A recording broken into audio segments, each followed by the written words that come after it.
امریکہ اور اسرائیل کی ایران کے خلاف جنگ چھٹے روز میں داخل۔ امریکی طیاروں کی ایران کے صوبے کردستان کے دارالحکومت سنندج میں فوجی اور سیکیورٹی مراکز پر شدید بمباری۔ غیر ملکی میڈیا کے مطابق فضائی حملوں میں فوج کے 28ویں ڈویژن پاسداران انقلاب کے کمانڈ سینٹرز اور شہرام فرڈ ڈیٹینشن سینٹر کو نشانہ بنایا گیا۔ بسیج فورس کے ہیڈ کوارٹرز اور پولیس سٹیشنز پر بھی میزائل گرے۔ سنندج عراقی سرحد سے محض 120 کلومیٹر دور ہے اور خطے کا اہم ترین فوجی سیکیورٹی مرکز مانا جاتا ہے۔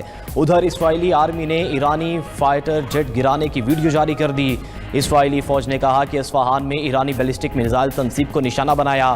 اسرائیل اور امریکی حملوں میں ایران میں شہادتوں کی تعداد 1045 ہو گئی۔ امریکی اور اسرائیلی جنگی طیاروں کی تہران سمیت دیگر شہروں پر بھی بمباری۔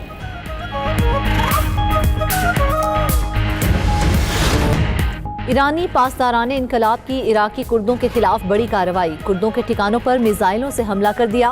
حملے کیے گئے ایرانی سرکاری میڈیا کا دعویٰ۔ دوسری جانب امریکی میڈیا نے کہا کہ عراقی کردوں نے ایران پر زمینی حملہ شروع کر دیا۔ ہزاروں کرد سرحد پار کر کے ایرانی علاقوں میں داخل ہو گئے۔ عراقی کرد رہنما کا کہنا ہے کہ امریکہ نے ایران میں فوجی کارروائی میں مدد طلب کی ہے۔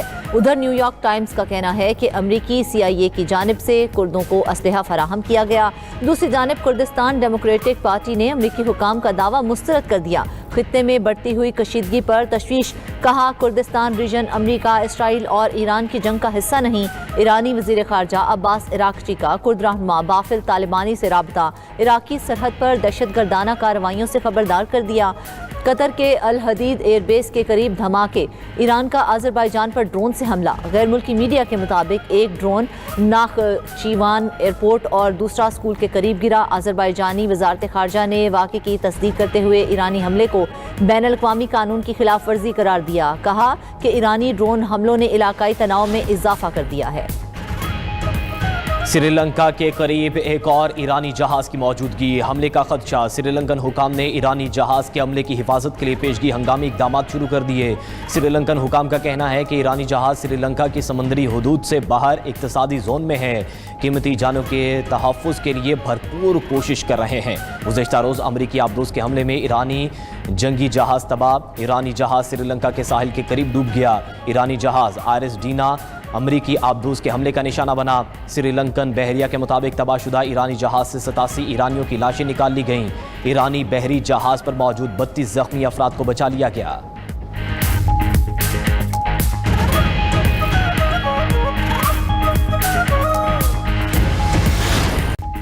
امریکہ ایرانی بحری جہاز کو نشانہ بنانے پر پچھتائے گا۔ ایرانی وزیر خارجہ عباس عراقچی نے کہا کہ میرے الفاظ کو نشانزد کر لیں۔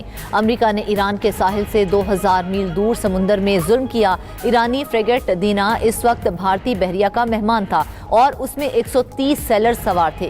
واقعے کے دوران فریگیٹ دینا میں موجود سیلرز بغیر کسی پیشگی وارننگ کے سمندر میں جا گرے۔ امریکہ نے جو قدم اٹھایا ہے اس کے نتائج سامنے آئیں گے۔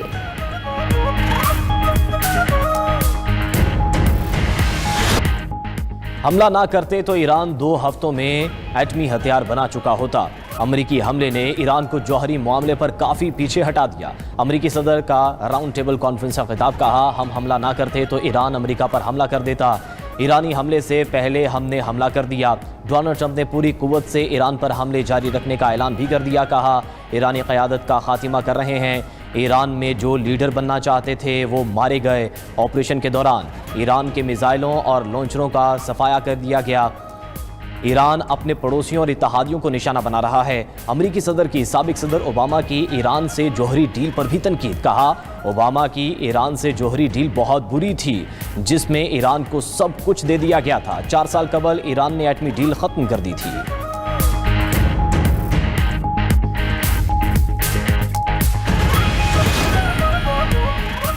امریکہ ہرمز سے جہاز نکلوا سکتا ہے تو آ کر دکھائے، ایرانی پاسداران انقلاب کا صدر ٹرمپ کو چیلنج۔ نیول کمانڈر کا کہنا ہے کہ صدر ٹرمپ ابھی تک ہرمز کھولنے کے لیے جہاز نہ بھیج سکے۔ طاقت کا توازن واضح ہے، ابھی سمندر میں میزائل اور ڈرون کے علاوہ کچھ بڑا ظاہر ہی نہیں کیا۔ خلیج فارس ہمارا آپریشنل علاقہ ہے، امریکہ یہاں سے نکل جائے۔ پاسداران انقلاب کا خلیج فارس میں امریکی آئل ٹینکر کو نشانہ بنانے کا بھی دعویٰ۔ امریکہ، اسرائیل اور ان کے حامی یورپی ممالک کے فوجی اور تجارتی جہازوں کے داخلے پر پابندی کا اعلان، کہا ممنوعہ ممالک کا کوئی بھی جہاز نظر آیا تو اسے یقینی طور پر